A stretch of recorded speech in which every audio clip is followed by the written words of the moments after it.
Hello, my dear. My name is Gloria, and with my voice, I gently guide you into the heart of a forgotten legend. A tale born from mist and moor, whispered on the wind beneath ancient trees, where time itself slows to listen. Tonight, I will take you to Ravenmoor, a quiet village hidden deep within the wild, where moonlight touches the earth like a secret, and the forest breathes with memories long buried. This is the story of Elira, the girl who could hear the wind, and of the ancient curse, the forest queen, and a love strong enough to awaken the sleeping spirits of the land. So, lie back, close your eyes, and let the moor's gentle wind carry you into the legend of the Lady of Ravenmoor. The Lady of Ravenmoor. The Whispering Wind. In the heart of the forgotten English wetlands, where moss clings to stone and fog drapes the land like an ancient veil, lies the village of Ravenmoor. Few travellers dared the winding paths that led through the moor. The air there held secrets. The wind spoke in hushed tones. And deep beneath the reeds and roots, something old stirred in slumber. Elira was born under a waxing moon, on a night when the wind would not rest. Her mother swore the storm paused when the child first cried, and that the silence afterward was so complete, even the crickets dared not speak. From the time she could walk barefoot through the fens, Elira listened. While others heard mere gusts and rustling leaves, she heard voices, faint, melodies, almost like song. The villagers called her wind-touched. Some feared her. Some pitied her. Most kept their distance. But she was never truly alone. The breeze followed her like a loyal hound, twining through her dark hair, brushing her cheeks with invisible fingers. She would sit for hours by the old willow at the edge of the water, her eyes closed, lips parted, as if in quiet conversation. The wind told her things. Of birds who never returned. Of bones beneath the soil. Of a woman cloaked in roots and shadow who once ruled the woods, before men cut down her sacred groves. They called her the Forest Queen, not aloud, not during daylight, but in whispers, behind closed shutters when storms stirred the lanterns. Elira never feared the stories. She felt drawn to them. It was said the Forest Queen had been betrayed, long ago, by the people of Ravenmoor. And that one day, her vengeance would come not through wrath, but through a girl with wind in her ears and moss in her blood. Elira did not yet know the truth of her gift. But the wind did. And it had begun to change. The mark beneath the willow. By her 17th year, Elira had grown into a quiet beauty, all dusky eyes and silent steps. She moved like a breath through the moor, light-footed and calm, as if the land itself bent gently beneath her. The villagers rarely spoke to her unless they had to. Yet they watched her, always, from curtained windows, from behind market stalls, from pews at the chapel. The old women clutched charms when she passed. Children were warned not to follow her into the reeds. But one boy had, once. His name had been Thomas. He'd followed her laughing, daring her to show him where she talked to the wind. She'd warned him to go back. The willow did not like strangers. He had not listened. And though he returned that evening, pale and wide-eyed, something in him never came back. He grew quiet, began speaking in rhyme. And one morning, he simply walked into the bog and vanished. The moor kept him. Since then, Elira kept to herself. Except for the wind. One afternoon, as golden mist clung to the moor like honeyed lace, she returned to her willow and found something new. Beneath its tangled roots, where she'd once carved her name as a child, the bark had split wide, a crack like a wound. And deep within, etched into the heartwood, was a symbol. A mark she had never made. It pulsed faintly. 3 circles, interwoven. the mark of the old forest, long forgotten by men but not by the wind. As she traced it with her fingertips, the breeze turned still. Then, as though inhaling from some distant shore, it whispered her name in a voice not her own. Elira. The sound was deep, feminine, ancient, like leaves rustling in a graveyard of trees. She stepped back, and then, air from within the roots, or a glimmer. A small pendant, shaped like a crescent moon, hanging from a vine no thicker than a thread. It shimmered silver blue in the fading light, untouched by time. Her hand trembled as she reached for it, and the moment her fingers closed around there, the echo of her name. That night, Elira did not sleep. She lay beneath her small attic window, the crescent pendant clasped in her hand, listening to the moor speak.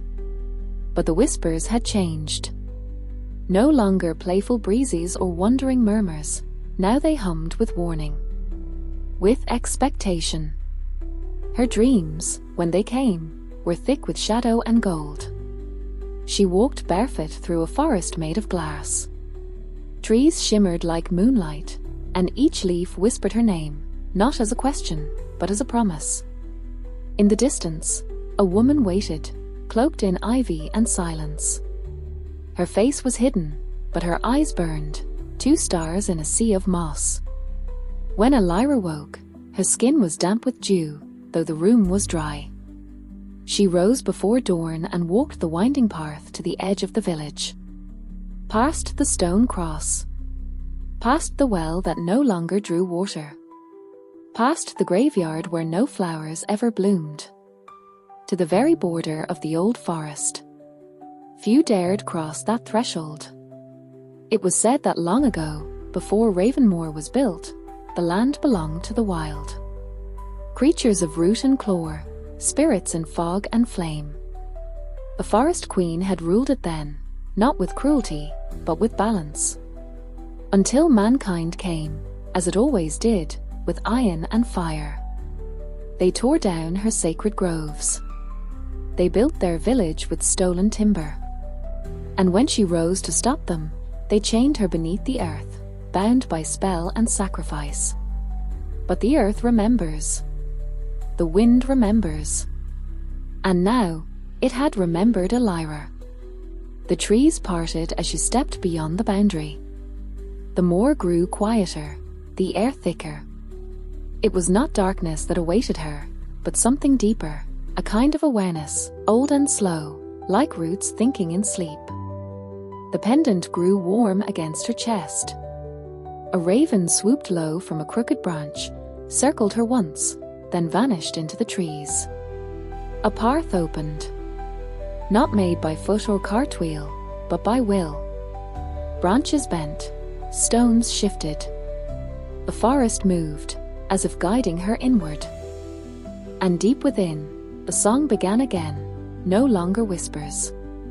Now a melody. Soft, haunting, beautiful, calling her by name. Beneath the green veil, the deeper Elira walked, the more the forest seemed to breathe with her. Each inhale called the trees to lean close. Each exhale made the ferns shiver like delicate lace. The air held the perfume of old earth and night flowers, heady and strange. The path wound toward a glade encircled by ancient oaks, their trunks wide as doorways, their bark split with age. In the center stood a stone altar, covered in moss and pale lichen, as though it had slumbered for centuries. The pendant pulsed softly. She stepped closer. As her shadow touched the altar, a wind rose from nowhere. It spun leaves into a slow spiral, and in that spiral, a figure began to form. Not flesh, but mist. Not woman, but memory. The figure hovered above the stone, long hair streaming as though underwater, face shrouded in shadow. Yet Elira felt the presence like a pressure behind her eyes, a feeling in her chest. "You have come," the voice whispered. It was not sound, but sensation, like silk drawn across the mind. Elira swallowed. Her voice trembled. "Who are you?" "I am what was taken. I am what remains. I am what waits." The mist shifted, flickered, dimmed, then surged with silver light. A heartbeat echoed across the glade, not hers, but something larger.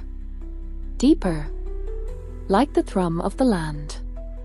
The figure spoke again. "They broke the pact. They buried me. But the wind kept my name. The roots kept my sorrow. And you, child of storm and silence, are the key to what must be undone." Elira stepped back, breath unsteady. "I don't understand."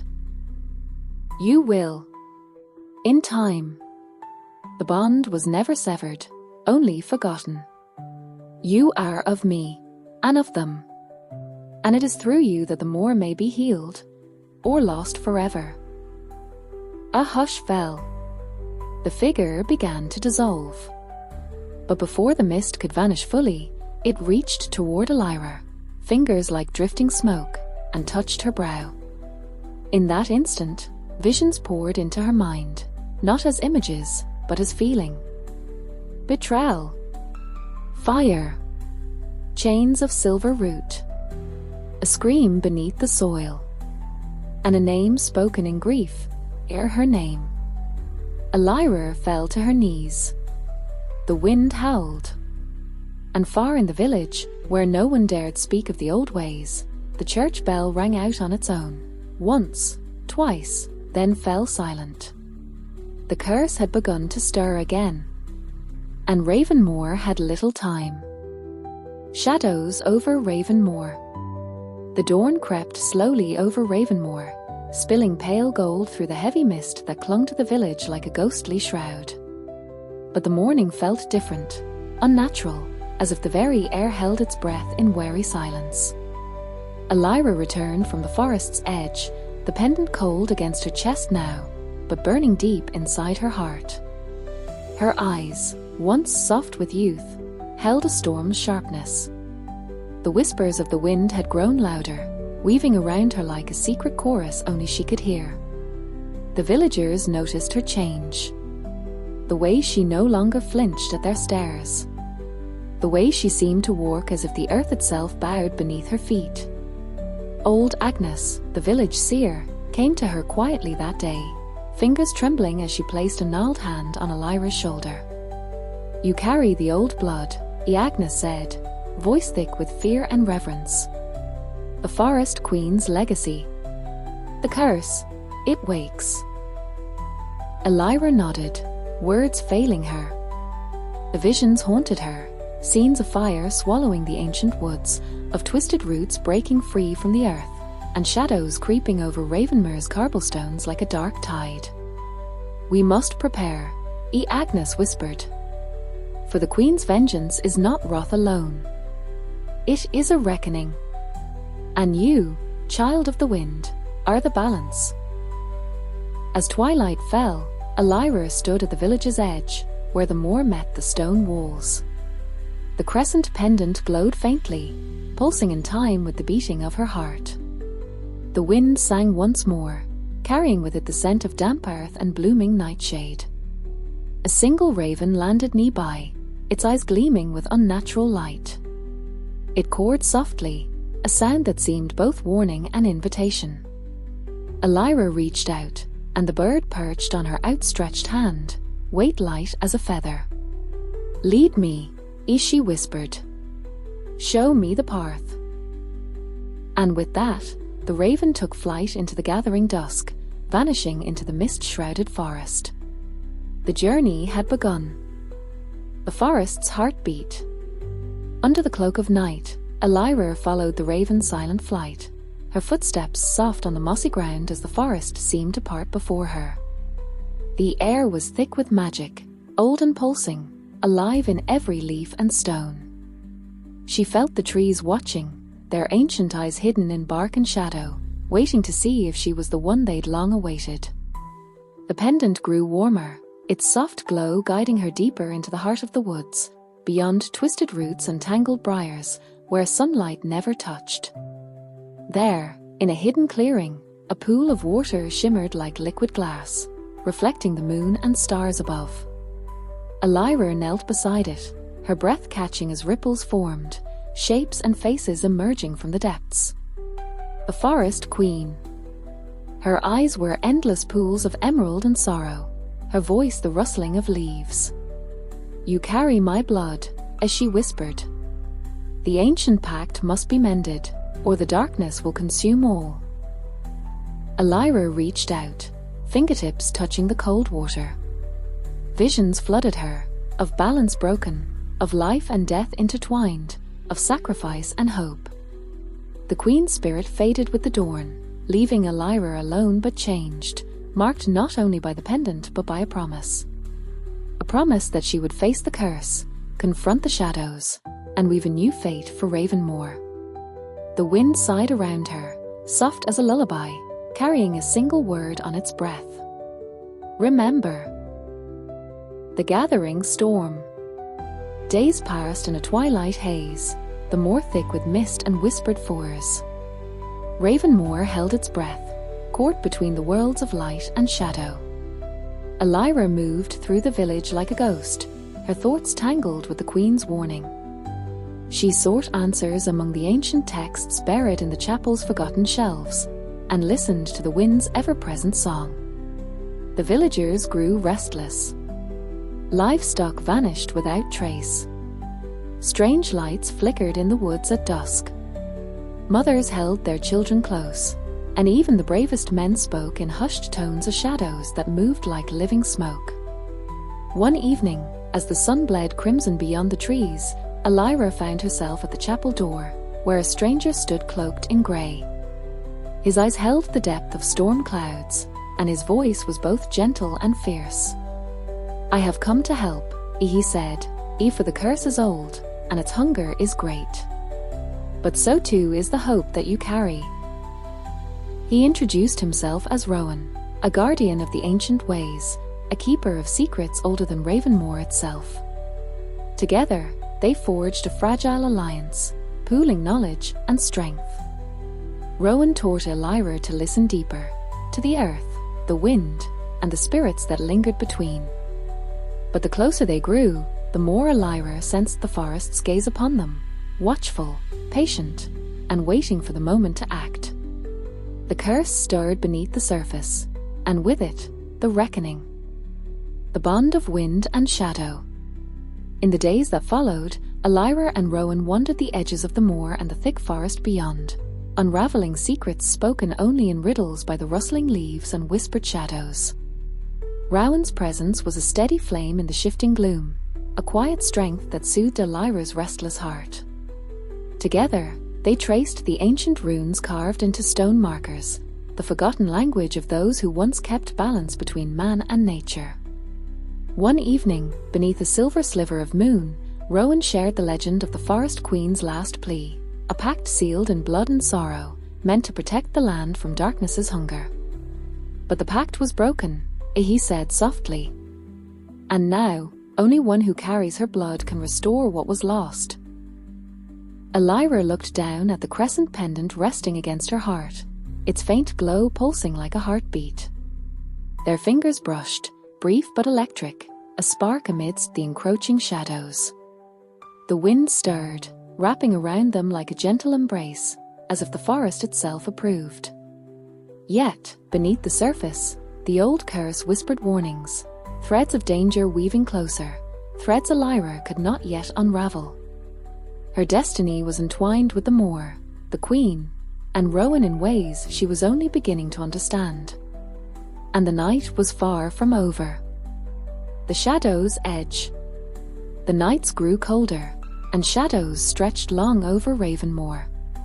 The villagers whispered of strange dreams and eerie lights that flickered like distant fires deep in the forest.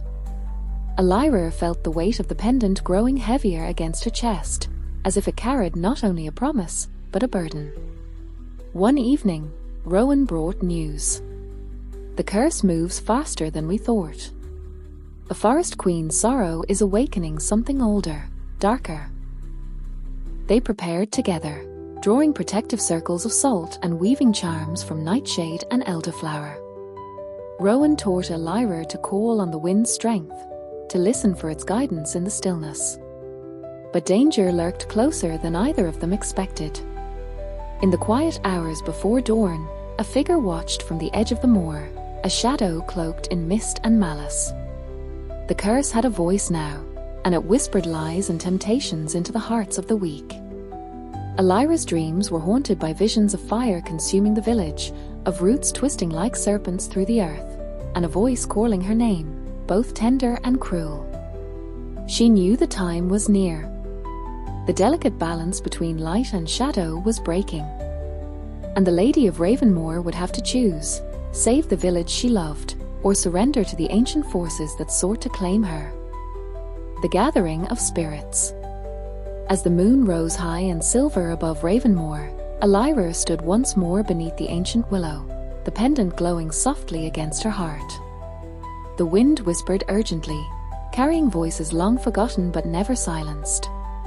That night, the veil between worlds thinned. Figures emerged from shadow, spirits of the forest, neither wholly light nor dark, drifting like mist across the moor. Their eyes glowed with knowledge and sorrow. They circled Elira, singing a song without words, a melody woven from centuries of pain and hope. A forest queen's spirit appeared among them, her form clearer now, radiant yet fragile, wrapped in a cloak of ivy and moonlight. Elira, as she breathed, you are the bridge between our worlds. The bloodline that binds the past to the future. The curse can be broken, but only with sacrifice and courage. Elira's heart ached with the weight of her destiny. She felt the cold kiss of fear, but also the fierce warmth of love, the love of Rowan, the village, and the land itself. The spirits closed around her like a protective shroud, their song rising in a crescendo that seemed to shake the very air. Choose wisely, the queen whispered. And as the first light of dawn painted the moor in hues of gold and rose, Elira knew the path she must walk. The choice. The morning sun filtered through the heavy mist, casting silver light over Ravenmoor's sleeping village. Elira stood at the threshold between forest and moor, the crescent pendant warm against her skin. The whispers of the wind were soft now, like a lullaby before a storm. Rowan joined her quietly, his eyes filled with both concern and quiet strength. You don't have to face this alone, he said, his hand brushing hers briefly. The touch was gentle, grounding. Elira nodded, but the weight of her destiny pressed deep within her chest. A forest queen's curse was ancient, woven from pain and betrayal. To break it, Elira knew she must confront the shadows beneath the earth, and within her own soul. Together, they descended into the heart of the forest, to the place where the pact was broken long ago. The air grew colder, the trees twisted into gnarled sentinels, and the earth beneath their feet pulsed faintly, like a hidden heart beating beneath stone. At the center, an altar of roots and bone awaited, a place of sacrifice and sorrow. Elira stepped forward, the pendant glowing brighter as she raised her voice in an ancient chant taught by Rowan. Words of binding, healing, and release. The ground trembled, and the wind howled in response, lifting her hair and swirling leaves around them. Shadows rose, dark and serpentine, seeking to claim her. But Rowan stood beside her, his strength a beacon in the darkness. With a final breath, Elira reached deep within herself, embracing both the light and shadow she carried. A brilliant light burst forth, washing over the forest, the moor, and the village beyond. The curse shattered, and the Lady of Ravenmoor was reborn. Dawn of renewal. When the light faded, Elira found herself kneeling beneath the ancient oaks, the air around her humming with a quiet, soothing power. The forest seemed to breathe again, alive, healed, and peaceful. The pendant lay cool against her heart, its glow now soft, like a whispered promise rather than a warning. Rowan reached out, helping her to her feet. His eyes shone with pride and something deeper, hope. "The curse is broken," he said softly, "but the bond remains. You have saved more than Ravenmoor. You've saved the balance between worlds." As they stepped from the forest, the first rays of dawn painted the moor in gentle hues of gold and green. The villagers stirred from their restless slumber, senses lighter, hearts unburdened. Elira felt the wind dance around her, playful and free, the same breeze that had whispered secrets to her as a child. Her gaze met Rowan's, and in that silent moment, a new story began, one of love, healing, and endless possibilities. The Lady of Ravenmoor was no longer a legend of fear, but a beacon of light. And the moor sang with life once more. The quiet afterglow. Days stretched softly over Ravenmoor, like a gentle sigh after a long-held breath. The moor's mist lifted, revealing wildflowers blooming where once only shadows had lingered. The air tasted sweeter, filled with the songs of birds and the laughter of children. Elira walked through the village, no longer an outcast but a quiet guardian. The villagers greeted her with smiles, their fear replaced by gratitude and wonder. She touched the pendant beneath her cloak, a reminder of the journey she had taken and the promise she carried. Rowan was by her side, steady as ever, their bond growing stronger with each passing day. Together, they tended to the land, listening to its needs and honoring the delicate balance between human and nature. Sometimes, in the stillness of evening, Elira would hear the wind's soft murmur, not as a warning, but as a song of belonging. She knew her story was but one thread in the tapestry of Ravenmoor, a living legend woven from love, sacrifice, and hope.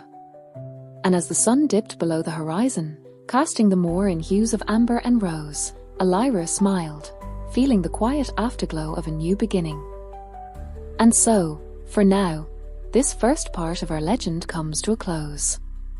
I truly hope you enjoyed the story, and that, somewhere between the whispers of the wind and the shimmer of the stars, you found a little peace tonight. The next part of Elira's journey awaits you here on the channel, when you're ready to return to Ravenmoor. Until then, I wish you the sweetest dreams, a gentle heart, and a restful night. Now, just breathe, and let the music carry your soul where words can no longer reach. Good night, my dear, until we meet again.